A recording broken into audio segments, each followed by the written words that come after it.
দীর্ঘ ছুটির পর তোমাদের মাঝে উপস্থিত হলাম আবার হামিদপুর আলহেরা কলেজের অনলাইন ক্লাসে। তোমাদের সঙ্গে উপস্থিত আছি আমি ফাতেমাতুজ জোহরা, প্রভাষক প্রাণীবিজ্ঞান বিভাগ। আশা করছি তোমরা সবাই ভালো আছো, সুস্থ আছো। আল্লাহর অশেষ রহমতে আমিও ভালো আছি। আমরা পড়ছি উদ্ভিদ বিজ্ঞান বইয়ের প্রথম অধ্যায় কোষ ও কোষের গঠন। প্রিভিয়াস কয়টা ক্লাস আমাদের হয়ে গেছে, সেই ধারাবাহিকতায় আজ আমরা পড়ব কোষ অঙ্গাণু সম্পর্কে। কোষ অঙ্গাণু সম্পর্কে পড়ার আগে আমি তোমাদের একটু কথা বলে নিই। সেটা হলো, গত ক্লাসে আমি তোমাদের দুইটা ছবি এঁকে কমেন্টসে ছবি দুটো পাঠাতে বলেছিলাম। সেই ছবিটা ছিল উদ্ভিদ আর প্রাণী কোষের চিহ্নিত চিত্র। তোমরা কেউই এই কাজটা করনি। আমি আশা করব সামনের ক্লাসগুলোতে তোমরা আমাদের ক্লাসগুলো যেমন ভালোভাবে ফলো করবা, ঠিক তেমন আমরা যে হোমওয়ার্কগুলো দিব, যে পড়াগুলোর কথা বলবো, সেগুলো আমাদের সঙ্গে সঙ্গে তোমরাও সমানভাবে করে যাবা। এভাবে যদি সমানভাবে আমরা সবাই পার্টিসিপেট না করি, তাহলে এই অনলাইন ক্লাসের কোনো ফল আমরা পাবো না। ঠিক আছে, আমি আশা করছি সামনের ক্লাসগুলোয় তোমরা সঠিকভাবে ক্লাসগুলো ফলো করবে এবং আমরা যে কথাগুলো বলবো সেগুলো সেই অনুযায়ী চলার চেষ্টা করবে। সেই আশা রেখে আজ আমি আমার ক্লাস আরম্ভ করছি।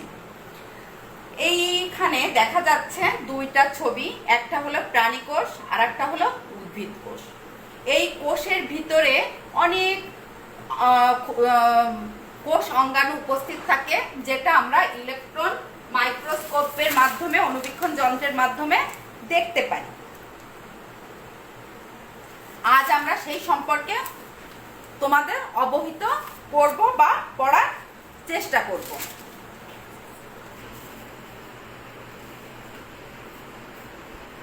উদ্ভিদ কোষের অনন্য বৈশিষ্ট্য হলো তোমার কোষ প্রাচীর, যেটা জড় অথবা মৃত পর্দা দ্বারা গঠিত, বস্তু দ্বারা গঠিত থাকে। এই কোষ প্রাচীরটা সেলুলোজ, হেমিসেলুলোজ, লিগনিন, প্যাকটিন, সুপেরিন নামক পদার্থের মাধ্যমে তৈরি। ব্যতিক্রম হলো ব্যাকটেরিয়ার কোষ প্রাচীর। ব্যাকটেরিয়ার যে কোষ প্রাচীর সেটা হলো প্রোটিন, লিপিড আর পলিস্যাকারাইডের মাধ্যমে তৈরি থাকে। এই কোষ প্রাচীরের তিনটি স্তর। প্রাথমিক কোষ প্রাচীর যেটা, সেটা এক স্তর বিশিষ্ট। এই মধ্যপর্দার উপরে সেলুলোজ, হেমিসেলুলোজ, গ্লাইকোপ্রোটিনের জমা হয়ে তৈরি করে তোমাদের এই পর্দা। যদি এই মধ্যপর্দার উপরে জমা না হয় তাহলে এখানে কূপের সৃষ্টি করে, আর থাকে এখানে নালীপথ, প্লাজমোডেজমাটা। এইটার মাধ্যমে এক কোষ আর এক কোষের সঙ্গে সংযোগ রক্ষা করে, প্লাস পানি ও খনিজ লবণের পরিবহন সম্পন্ন হয়। অন্যদিকে প্রাণী কোষে কিন্তু এই কোষ প্রাচীরটা থাকে না। এরপরে 2 নাম্বার যেটা, সেটা হলো কোষ ঝিল্লি বা প্লাজমা লেমা। সেটা হলো আমাদের কোষ ঝিল্লি। এই কোষ ঝিল্লি হলো বা প্লাজমা লেমা। কোষ ঝিল্লির আরেকটা নাম হলো প্লাজমা লেমা। প্রোটোপ্লাজমের বাইরে 2 স্তর বিশিষ্ট সজীব ঝিল্লি, যেটা স্থিতিস্থাপক, সূক্ষ্ম এবং লিপোপ্রোটিন দ্বারা গঠিত। কোষ ঝিল্লির এই যে প্রোটিন আর লিপিডের সমন্বয়ে তৈরি হয় এই কোষ ঝিল্লিটা। এটার প্রধান উপাদান হলো লিপিড ও প্রোটিন। পানি ও খনিজ লবণ পরিবহন করে এবং পার্শ্ববর্তী কোষগুলোর সঙ্গে পরস্পর সম্পর্ক রাখে। সাইটোপ্লাজম। এরপরে 3 নাম্বার যেটা আসছে সেটা হলো সাইটোপ্লাজম। অর্ধস্বচ্ছ এই যে কোষের ভিতর, এই অর্ধস্বচ্ছ এই জায়গাটায় পুরো সম্পূর্ণ জায়গাটায় যে অর্ধস্বচ্ছ থকথকে জেলির ন্যায় যে বস্তুটা থাকে তাকে বলা হয় প্রোটোপ্লাজম। এই কোষ ঝিল্লিটাকে ঘিরে ভিতরে যতটুকু জায়গা সবটুকুই হলো আমাদের প্রোটোপ্লাজম। কিন্তু এই প্রোটোপ্লাজম থেকে যখন নিউক্লিয়াস বা কেন্দ্রিকাকে সরিয়ে নেওয়া হয়, তখন সেটাকে বলা হয় সাইটোপ্লাজম। এই সাইটোপ্লাজমের ভিতর গুরুত্বপূর্ণ যে এগুলো হলো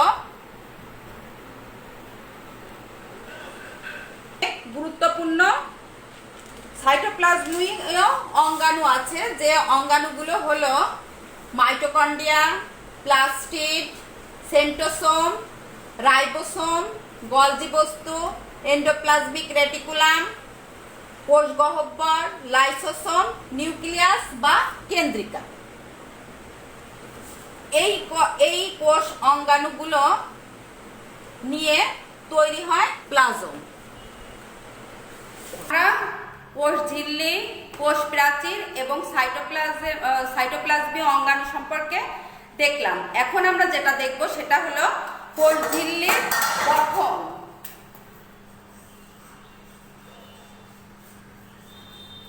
কোষ ঝিল্লির গঠন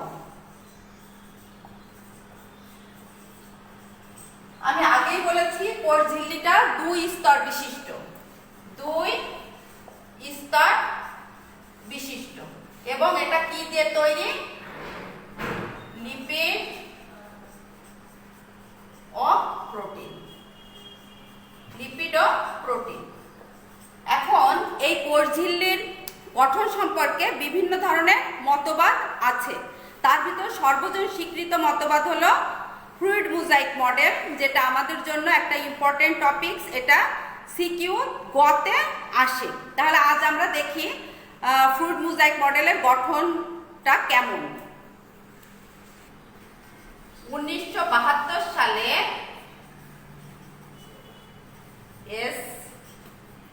জে সিঙ্গার ও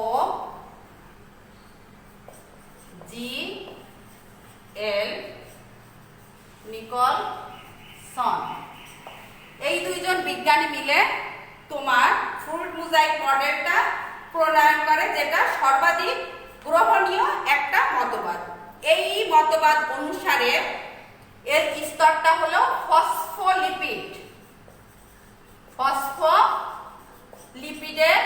লিপিড দ্বারা গঠিত। কোষ ঝিল্লি বা প্লাজমা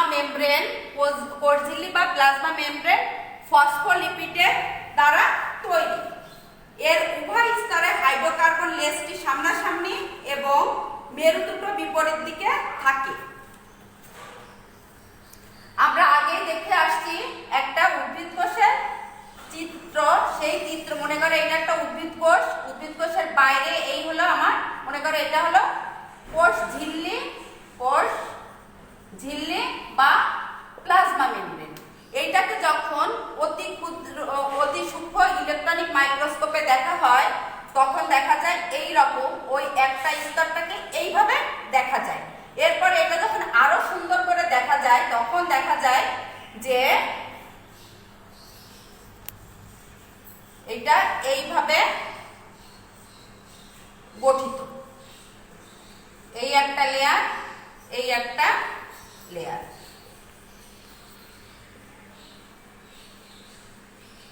এই হলো ফসফোলিপিডের দুইটা লেয়ার। এর মস্তক দুটি পরস্পর থেকে বিপরীত দিকে থাকে, আর লেজ দুটো থাকে পরস্পর সামনাসামনি। এইটা হলো গ্লিসারল দিয়ে তৈরি, আর গ্লিসারলের সঙ্গে এই লেজটা হলো ফ্যাটি অ্যাসিডের সমন্বয়ে গঠিত। এই দুটা হলো, এই মস্তক হলো পানিগ্রাহী। এরা পানি পছন্দ করে, আর এই লেজ হলো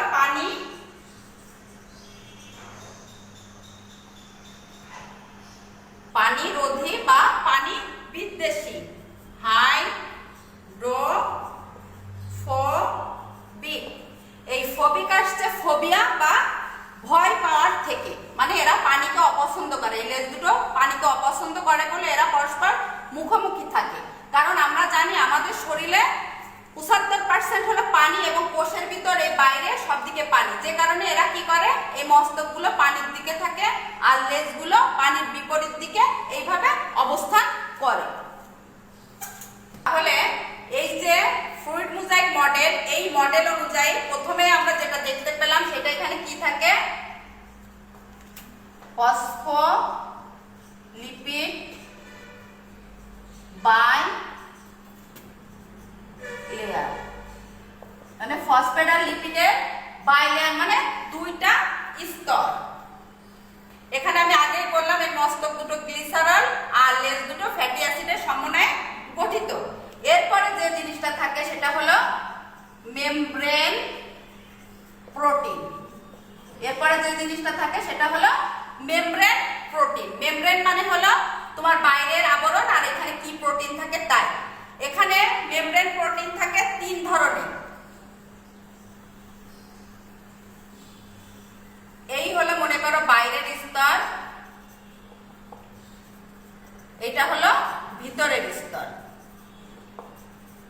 তাহলে এই যে স্তর, যে লিপিডটা, যে প্রোটিনটা এই স্তর থেকে এই স্তর পর্যন্ত বিস্তৃত, সেইটাকে বলা হচ্ছে ইন্ট্রিগাল প্রোটিন।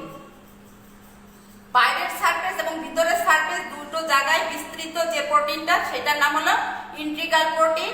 এই প্রোটিনের ভিতরে কিন্তু এরকম করে রন্ধ্র বা পোর থাকে, যে পোরের মাধ্যমে ভিতরের যে বস্তুটা বাইরে যাবে সেটা বাইরে যায় এবং বাইরের যে বস্তুটা সেটা ভিতরে আসে।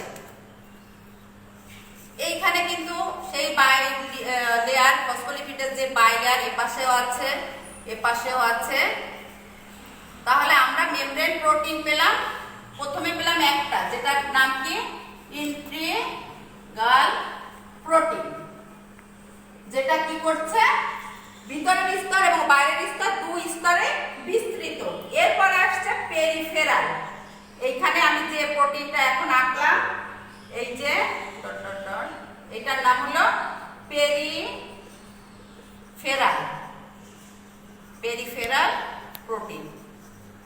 এই প্রোটিনটা কোষের ভিতরের দিকে, এটা হলো কোষের ভিতরের দিকে পেরিফেরাল প্রোটিন। তাহলে শুধুমাত্র ভিতরের স্তরে বা সারফেসে যে প্রোটিনটা আছে তার নাম হলো পেরিফেরাল প্রোটিন। এরপরে যে প্রোটিনটা আছে সেটা হলো লিপিড সম্পৃক্ত প্রোটিন। লিপিড সম্পৃক্ত প্রোটিন, এই একটা লিপিড সম্পৃক্ত প্রোটিন, আর এখানে আছে এই যে লিপিড সম্পৃক্ত প্রোটিন। লিপিড সম্পৃক্ত প্রোটিন।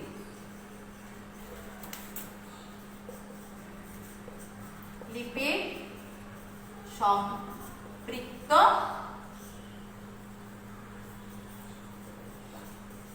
প্রোটিন।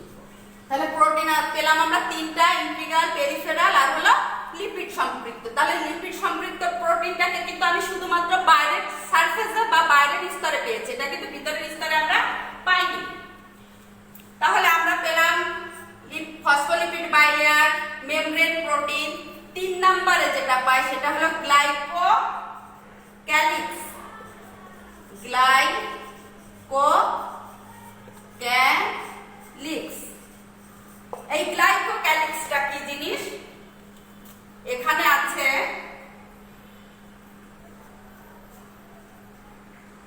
গ্লাইকোপ্রোটিন, এখানে আছে গ্লাইকোপ্রোটিন, আর এখানে আছে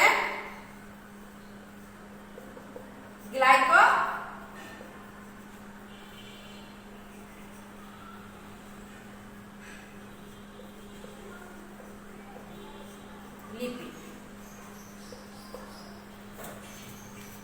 হাইড্রোকার্বনের সঙ্গে যখন প্রোটিন শৃঙ্খলিত হয় তখন তৈরি করে গ্লাইকোপ্রোটিন, আর হাইড্রোকার্বনের কার্বোহাইড্রেটের সঙ্গে যখন লিপিড শৃঙ্খলিত হয় তখন তৈরি করে গ্লাইকোলিপিড।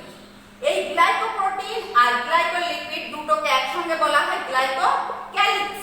এটা চিনির একটা স্তর যেটা প্লাজমা মেমব্রেন বা কোষঝিল্লির বাইরের স্তরে থাকে।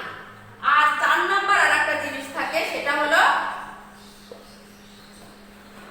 কোলেস্টেরল। এইটা বেশিরভাগ প্রাণী কোষে থাকে, এটা এই বাইলেয়ারের মাঝখানে এরকম করে থাকে, এরকম করে থাকে। তাহলে এই যে ফ্লুইড মোজাইক মডেল, এই মডেল অনুযায়ী আমরা দেখলাম এখানে থাকে ফসফোলিপিডের বাইলেয়ার, মেমব্রেন প্রোটিন 3টা, integral protein, peripheral protein, lipid সম্পৃক্ত প্রোটিন, আর থাকে গ্লাইকোক্যালিক্স যেটা গ্লাইকোপ্রোটিন ও গ্লাইকোলিপিডের সমন্বয়ে গঠিত, আর থাকে কোলেস্টেরল। তাহলে এই কয়টা উপাদান মিলে তৈরি করে প্লাজমা মেমব্রেন বা কোষঝিল্লি।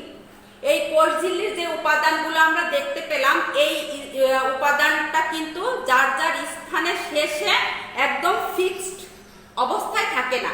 এরা কি করে, স্থিতিস্থাপক, যে কারণে এরা চলাচল বা নড়াচড়া করতে পারে। এরা যার যার অবস্থানে দাঁড়িয়ে থেকে মুভমেন্ট করে, একটা কেন্দ্রকে আবর্তন করে এরা মুভমেন্ট করে, ঘোরে। যে ঘোড়াটাকে হিপ হপ মডেলের ড্যান্সের সঙ্গে তুলনা করা হয়, যে কারণে এই মডেলের আরেকটা নাম হলো হিপ হপ মুভমেন্ট বা মডেল। আরেকটা মডেল বলা হয়, সেটা হলো হৈমশিলা মডেল, যে সমুদ্রেতে যখন বরফ ভেঙে গলে যখন বরফের স্তূপ যখন পানির পর্দে ভেসে যায়, তখনও এই রকম মানে সেই যে দৃশ্যটা সেটাকেও এইটার সঙ্গে তুলনা করা হয়, যে কারণে এই মডেলকে হৈমশল্য মডেলও বলা হয়। তাহলে এই যে আমি বললাম যে এই কয়টা উপাদান যার যার অবস্থানে থেকে মুভমেন্ট করে, সে কারণে একে বলা হয়, যেহেতু ফ্লুইড মোজাইক মডেল, ফ্লুইড মানে পানি, পানির উপর মোজাইক সৃষ্টির মতো এটা নড়াচড়া করে, সেজন্য একে ফ্লুইড মোজাইক মডেল বলা হয়। একে হিপ হপ মুভমেন্টের সঙ্গে তুলনা করা হয়, একে হৈমশিলার সঙ্গে তুলনা করা হয়। তাহলে এই যে ফ্লুইড মোজাইক মডেল, এটা খুবই ইম্পর্টেন্ট একটা টপিকস। আমি আগেই বলেছি সৃজনশীল গতে এই প্রশ্নটা আসে। আমি আশা করব আমি যেভাবে তোমাদের খুব সিম্পলভাবে ছবি এঁকে বোঝানোর চেষ্টা করলাম, এভাবে সিম্পলভাবে ছবি এঁকে তোমরা বাসায় অনুশীলন করবে। আজকে এই পর্যন্ত, সামনের দিন আবার দেখা হবে ইনশাল্লাহ। আল্লাহ হাফেজ।